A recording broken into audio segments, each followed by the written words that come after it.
ఓం నమో వెంకటేశాయ. జ్యోతిషరత్నాకరం ఛానల్కి స్వాగతం.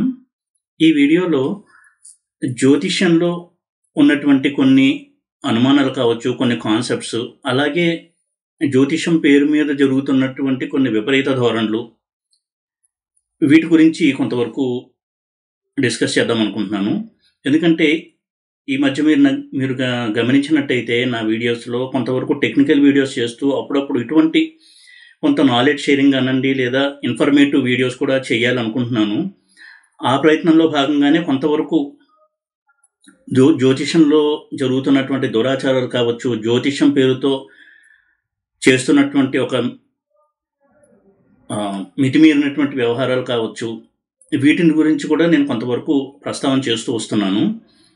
అయితే జ్యోతిషం చెప్పించుకునేటప్పుడు కొంతమంది అడిగేటువంటి క్వశ్చన్ ఏంటంటే, జ్యోతిష్యము హిందువులకు సంబంధించిన శాస్త్రమేనా, వేరే మతం వాళ్ళు చెప్పించుకోకూడదా అని.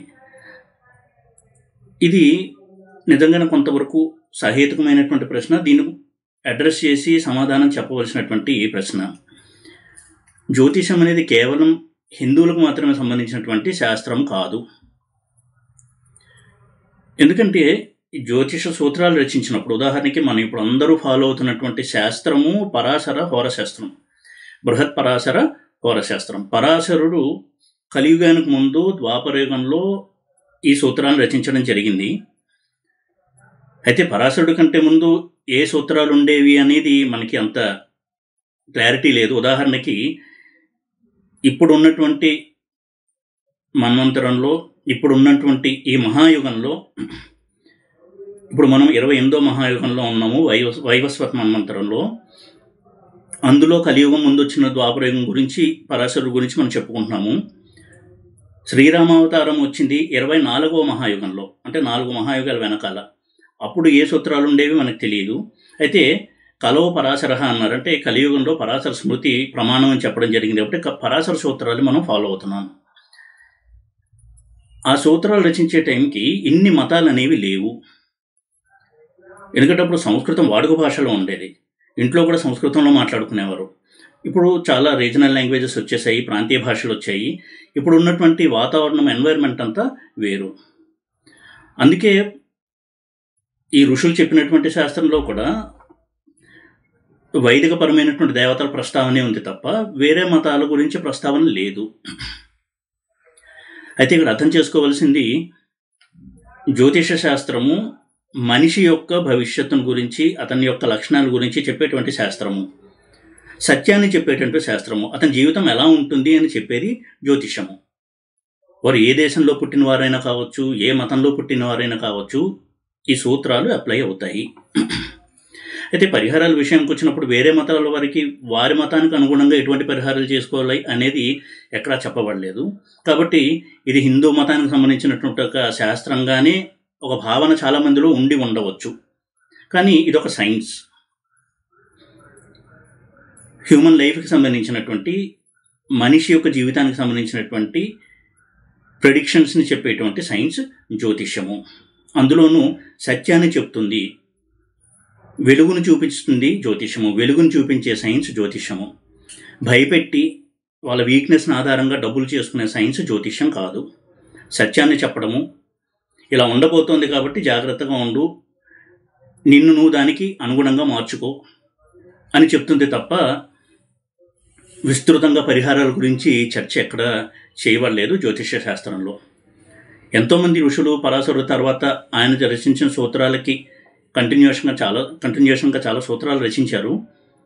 వీరెవరూ కూడా పరిహారాల గురించి ఇప్పుడు మనం మాట్లాడుకున్నంత స్థాయిలో పాపం చర్చ చేయలేదు.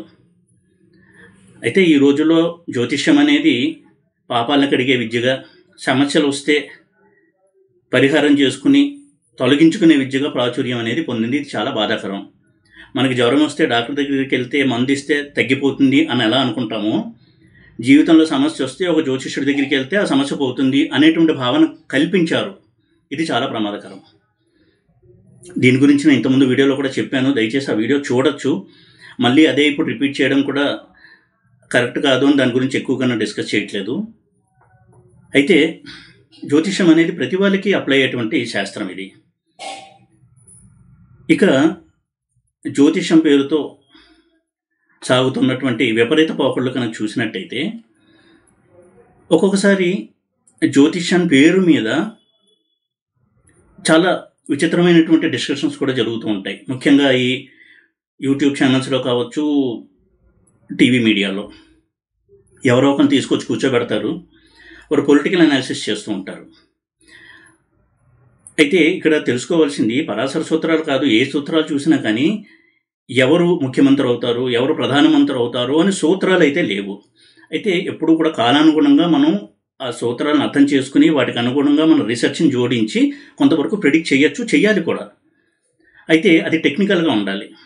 కొంతమంది అలా టెక్నికల్ డిస్కషన్స్ చేసి టెక్నికల్గా ఎక్స్ప్లెయిన్ చేసేటువంటి వాళ్ళు కూడా ఉన్నారు. అందరినీ నేను ఇదే ఘాటున కట్టట్లేదు, అటువంటి చక్కటి జ్యోతిషులు కూడా ఉన్నారు.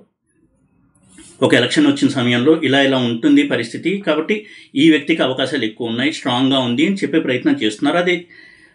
అది కరెక్ట్ అవ్వచ్చు, ఫెయిల్ అవ్వచ్చు, బట్ ప్రయత్నం అయితే జరుగుతోంది సిన్సియర్గా. అది ఎప్పుడు కూడా జరుగుతూ ఉండాలి. అయితే ఇక్కడ మనం బాధపడవలసిన విషయం ఏంటంటే మితిమీరినటువంటి ఎగ్జాగరేషన్, అంటే అతిశయోక్తిగా మాట్లాడడము. వారు స్టూడియోలోకి వచ్చి కూర్చుని ఇప్పుడు ఒక నాయకుడి చార్ట్ చూపించి బోర్డు మీద ఎక్స్ప్లెయిన్ చేయకుండా కూర్చుని చక్కగా ఇక వాళ్ళు ఏ అయితే నాయకుడిని సపోర్ట్ చేస్తున్నారో వారి గురించి ధారాళంగా మాట్లాడడం, వారికి వచ్చే సంవత్సరం ఎలా ఉంటుంది, ఎలా ఉంటుంది, 4 ఏళ్ల తర్వాత జరగబోయేది ఇదే, రాసి పెట్టుకోండి, ఇటువంటి అర్థం పర్థం లేని వాగుళ్ళు మాటలు మాట్లాడి థంబ్నెయిల్స్ పెట్టేసి, అంటే అటెన్షన్ గ్రాబ్ చేయడానికి వ్యూయర్స్ది, ఇవన్నీ చేయడము ఇది చాలా ఒక బ్యాడ్ ప్రాక్టీస్. ఇంకా చెప్పాలంటే దురాచారం కూడా. జ్యోతిషం పేరుతో ఇవన్నీ చేయొద్దు. పొలిటికల్ అనలిస్ట్గా రండి, మాట్లాడండి, తప్పులేదు, అంతే తప్ప. అలాగే సినిమా యాక్టర్ల గురించి ఇక్కడ ప్రాబ్లం ఏంటంటే ఒక పొలిటీషియన్ కావచ్చు, సినిమా యాక్టర్స్ కావచ్చు, ఇటువంటి సెలబ్రిటీస్ జాతకాన్ని స్టడీ చేసేటప్పుడు ఒక్కొక్కసారి డేటా కూడా కరెక్ట్గా ఉంటుందా లేదా తెలియదు. ఎందుకంటే మనకి పరాశర సిస్టమ్ ఫాలో అయ్యేటప్పుడు date of birth, time of birth కరెక్ట్గా ఉండాలి. ప్లేస్ ఆఫ్ బర్త్ ఇంచుమించుగా తెలుస్తుంది కాబట్టి అది పెద్ద ప్రాబ్లం కాదు. టైం అనేది కూడా యాక్యురేట్గా ఉండాలి. జైమిని సిస్టమ్ని సిస్టంలో స్టడీ చేసేటప్పుడు కూడా డేటా చాలా ఇంపార్టెంట్. అయితే ఎక్కడో నెట్లో దొరికిన డేటాను తీసుకుని అది కరెక్ట్ అయ్యి ఉండొచ్చు అని ఊహతో అనలైజ్ చేసి టెక్నికల్గా అనలైజ్ చేస్తే పర్లేదు. ఆ అనాలిసిస్ పక్కన పెట్టేసి ఏకంగా ఇన్ని సీట్లు వస్తాయి, ఈ నియోజకవర్గంలో ఈ క్యాండిడేటు ఇన్ని ఓట్లు వస్తాయి, లేదా ఈ పార్టీకి ఇన్ని సీట్లు వస్తాయి, ఇది ఏ సూత్రం ఆధారంగా చెప్తున్నారు? నిజంగా అంత అనాలిసిస్ చేశారా? ఇది కేవలం ప్రేక్షకుల్ని కొంతసేపు టీవీ ముందు కూర్చోబెట్టి తన యొక్క ప్రావీణ్యాన్ని, తమ యొక్క పాండిత్యాన్ని ప్రదర్శించుకుని పబ్లిసిటీ చేసుకోవడానికి చేసేటువంటి ఒక తంతే తప్ప ఇందులో ఎంతవరకు టెక్నికల్ రీసెర్చ్ ఉంది? నిజంగా జ్యోతిషం పేరుతో ఇలాంటివి చేయొచ్చా? అలాగే సినిమా యాక్టర్ల హారోస్కోప్స్ డిస్కస్ చేయడము, అందులో కూడా డేటా ఎంతవరకు కరెక్ట్ అనేది నిజంగా తెలియదు. అది కరెక్ట్ అయి ఉండొచ్చు, లేకపోవచ్చు, అంతవరకు చేస్తే పర్లే. ఇక ఈ సినిమా హిట్ అవుతుందా, పట్ అవుతుందా, ఇది ఎక్కడుందండి? ఇది ఏ సూత్రం ఆధారంగా డిస్కస్ చేస్తున్నారు? అర్థం లేని పని ఇది. సినిమా హిట్ అవుతుందా, పట్ అవుతుందా జ్యోతిషపరంగా ఎలా చెప్తారు? నువ్వేం రీసెర్చ్ చేసావు ముందు చెప్పు.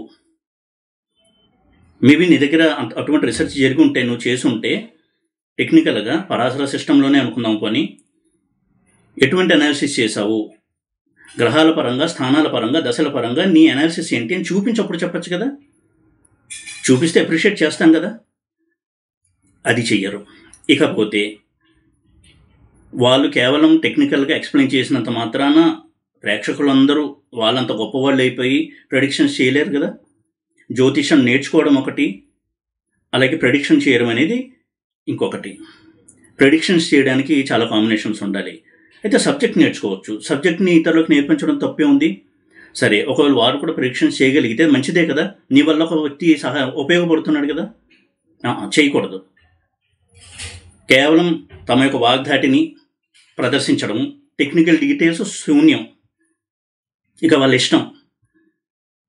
ఈ యాంకర్కి జ్యోతిషంలో ఓనమాలు రావు, కూర్చొని ప్రశ్నలు అడగడం, ఇటువంటివి చేయడం. ఇక గోచారంలో రాజయోగాలు చెప్పడం. అంటే కొన్నేళ్ల క్రితం ఈ గురు రాహులు కలిసి ఒక రాశిలో ఉన్నారు కాబట్టి గురుచండాల యోగం ఉందిట. గురుచండాల యోగం అనేది లగ్నం నుంచి బర్త్ చార్ట్లో చెప్పాల్సినటువంటి యోగం అది. అలాగే శని మారుతున్నాడు, ఈ రాశుల వారికి శశయోగం, పట్టిందల్లా బంగారమే, 100 కోట్లు సంపాదిస్తారు. అయిపోయి ఎంతమంది సంపాదించారో మరి. ఇలాంటివి చెప్పడం. ఇప్పటికే జ్యోతిష్యం అంటే ప్రేమించే వ్యక్తులు ఉన్నారు, అదేవిధంగా తీవ్రంగా విమర్శించే వ్యక్తులు కూడా ఉన్నారు. ఇటువంటి మాధ్యమాలు యూట్యూబ్ కావచ్చు, టీవీ ఛానల్స్ వచ్చిన తర్వాత ఒక అడ్వాంటేజ్ ఏంటంటే జ్యోతిష్యాన్ని కూడా ఎక్కువ ప్రాచుర్యం అనేది పెరిగింది, చాలామందికి రీచ్ అయింది, చాలామంది అర్థం చేసుకోవాలని ప్రయత్నం చేస్తున్నారు. ఇటువంటి ప్రయత్నం చేసేవారికి మనం గైడెన్స్ అనేది కరెక్ట్గా ఇవ్వాలి. అంతే తప్ప వాళ్ళ స్వార్థ ప్రయోజనాల కోసం ఆ ఛానల్స్ని, ఆ మీడియాని వాడుకుని తప్పుదో ప్రకటించడం అనేది ఎంతవరకు కరెక్ట్ అనేది ప్రతి జ్యోతిష్యుడు ఆలోచించాలి. నైతిక విలువలు కొంతైనా ఉండాలి. ప్రతి ఆదివారం ఉదయం లేస్తే 7 8 ప్రతి ఛానల్లో వారఫలాలు. ఈ వారఫలాలకి బేసిస్ ఏంటండి? ఎంతోమంది దాన్ని చూడడం కూడా మానేస్తున్నారు, అయినా కానీ వాళ్ళు చెప్పడం మానట్లేదు.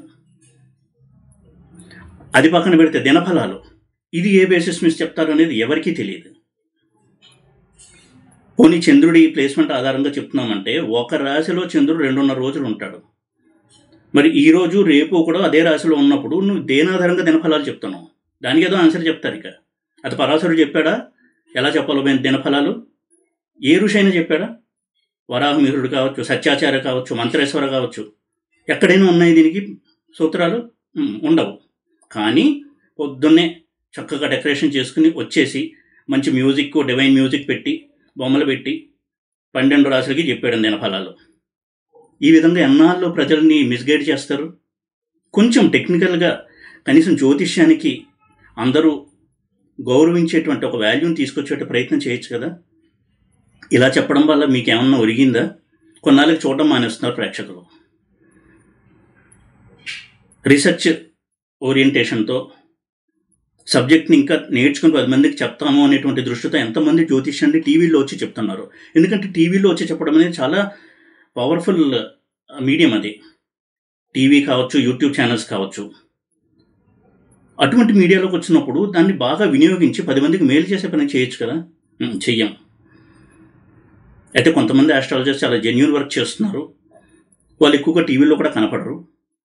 టీవీలో కనపడే కొద్దిపాటి ఈ పండితులు కూడా మరి వాళ్ళ స్వార్థం అనుకోవాలో, దేనికి లోబడి అనుకోవాలో, లేదా 10 మందికి నేను తెలుస్తాను అనుకుంటారో ఈ వారఫలాలు చెప్పడం, దినఫలాలు చెప్పడం. దానివల్ల ఒరిగింది ఏమీ ఉండదు. ఎవరికైనా జరిగే పని అలా వారఫలాలు, దినఫలాలు చెక్ చేసుకోండి. గోచారం అనేది చాలా చిన్న సబ్జెక్టు. అందులోనూ చంద్రుడి నుంచి మాత్రమే చెప్పడం, లగ్నం నుంచి కూడా చెప్పాలి గోచారాన్ని. ఇటువంటివి.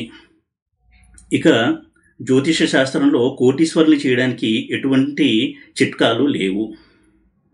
ఒకవేళ యోగం ఉంటే ఏం చేయకపోయినా వాళ్ళు ధనవంతులు అవుతారు.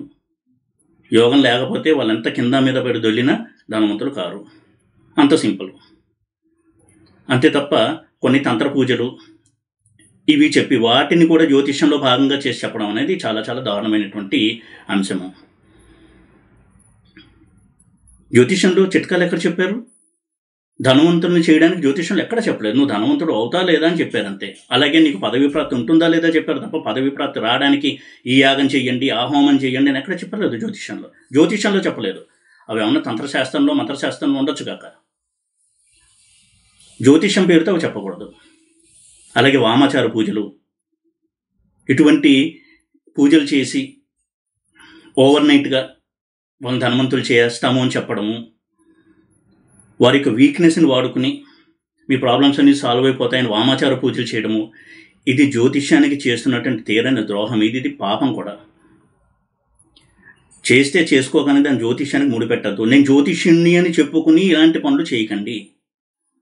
ఇంకొక పెద్ద మనిషి అయితే నక్షత్రం చెప్తే చాలు పరిహారం చెప్పేస్తాడు ఆయన. అయ్య బాబోయ్, మరి పరాశరుడు ఎక్కడ చెప్పాడో లైవ్లో వీళ్ళు అడుగుతారు, నీ నక్షత్రం ఏంటని అడుగుతాడు, ఫలానా అంటే చెప్పేశాడు. ఒక రెమెడీ అయిపోయిందన్నమాట. అబ్బా, నిజంగా బ్రహ్మదేవుడి కంటే గొప్ప వాళ్ళు అనమాట. ఇటువంటి పనులను చేస్తూ జ్యోతిష్యాన్ని విమర్శించొద్దు అంటే విమర్శించకుండా ఎందుకుంటారు? దీనివల్ల జ్యోతిష్యాన్ని చిత్తశుద్ధితో ప్రేమిస్తూ అధ్యయనం చేసేవాళ్ళు ఎంతో బాధపడుతున్నారు. మిడిమిడి జ్ఞానంతో ఏమాత్రం రీసెర్చ్ చేయకుండా బుక్స్ చదివి జ్యోతిష్యం గురించి చెప్పడం, ఇది ఎంతవరకు కరెక్ట్ అండి? జ్యోతిష్యంలో ప్రెడిక్షన్స్ చేయాలంటే అనుభవం ఉండాలి, ప్రాక్టీస్ ఉండాలి, గ్రహాలను అధ్యయనం చేయాలి, మనుషులను అధ్యయనం చేయాలి. ఈ గ్రహం ఇటువంటి ఫలితాన్ని ఇస్తుంది, ఈ గ్రహం స్వభావం ఇది, ఇవన్నీ కూడా స్టడీ చేసి ఒక అవగాహన తెచ్చుకోవాలి. ఎవరి స్టైల్ వాళ్ళకు ఉంటుంది, వాళ్ళ స్టైల్లో వాళ్ళు అధ్యయనం చేయాలి, ప్రెడిక్షన్స్ చేయాలి. ఒక్కొక్కసారి ప్రెడిక్షన్స్ ఫెయిల్ అవ్వచ్చు, అది శాస్త్రం తప్పు కాదు, నువ్వెక్కడో పొరపడ్డావని. అప్పుడు కూడా జ్యోతిష్యులు నిర్ణయించడం తప్పు కాదు. ఎందుకంటే ప్రతి జ్యోతిష్యుడు ప్రతిసారి కూడా సక్సెస్ఫుల్ ప్రెడిక్షన్ చేయలేకపోవచ్చు, చెయ్యడు కూడా, చేయలేడు కూడా. ఉదాహరణకు ఒకరోజు ఒక 10 చార్ట్స్ చూశాడు అంటే 11వ చార్ట్ వచ్చినప్పుడు అతను అలసిపోయి ఉంటాడు, ప్రెడిక్షన్ చేయలేకపోవచ్చు. వాళ్ళ ఒత్తిడికి తలొగ్గి సరే అని కన్సల్టేషన్ ఇచ్చి ఉండొచ్చు. కాబట్టి జ్యోతిష్యాన్ని కూడా కొంతవరకు గౌరవప్రదమైనటువంటి సబ్జెక్టుగా ప్రజల్లోకి తీసుకెళ్లడం అనేది ప్రతి జ్యోతిష్యుడి యొక్క కర్తవ్యం. అది మనీ మేకింగ్ బిజినెస్గా జ్యోతిష్యాన్ని వాడుకోవడము, ప్రవచనాల్ని వాడుకోవడము చాలా దారుణమైనటువంటి అంశం. అది కన్సల్టేషన్ ఫీజు తీసుకోండి అంతే తప్ప పరిహారాల పేరుతో లూటీ చేయడం అనేది అది మహా అపచారము, ద్రోహము కూడా. జ్యోతిష్య శాస్త్రానికి చేసేటువంటి ద్రోహం అది. ఇంత దిగజారుడుతనం అనేది చాలా చాలా తప్పు జ్యోతిష్యంలో. ఇది ఆధ్యాత్మిక విద్య, వేదాంగము, దేవతలకు సంబంధించినటువంటి సబ్జెక్ట్ ఇది. మన ప్రారంధాన్ని తెలియజేసే సబ్జెక్ట్ ఇది. 10 మందికి మంచి చేయాలి అనేటువంటి ఉద్దేశంలో చెప్పాలి తప్ప నీకు మంచి చేస్తాను, నువ్వు నాకు మంచి చేయి, ఇంత డబ్బులు ఇవ్వు, అది కూడా హెవీ అమౌంట్, 25,000, 50,000, 1,00,000. అవతల పార్టీ సౌండ్ అయితే ఇంకా బలబలాన్ని బట్టి చాలా తప్పిది. ఇలాంటివి చేయడం వల్ల జ్యోతిష్యానికి ఇంకా విమర్శలు అనేవి ఎక్కువ అవుతాయి. కనీసం జ్యోతిష్య పండితులు అని చెప్పుకునేవారు కనీసం ప్రజల్ని ఎడ్యుకేట్ చేసేటువంటి ప్రయత్నం చేయండి. మీరు జ్ఞానం బోధించినంత మాత్రాన మీ డిమాండ్ ఏం తగ్గిపోదు. వాళ్ళకి ప్రెడిక్షన్స్ వచ్చేవి. సబ్జెక్ట్ నేర్చుకోవడం వేరు, ప్రెడిక్షన్ చేయడం వేరు. భయపడాల్సిన అవసరం లేదు ఈ పండితులందరూ కూడా.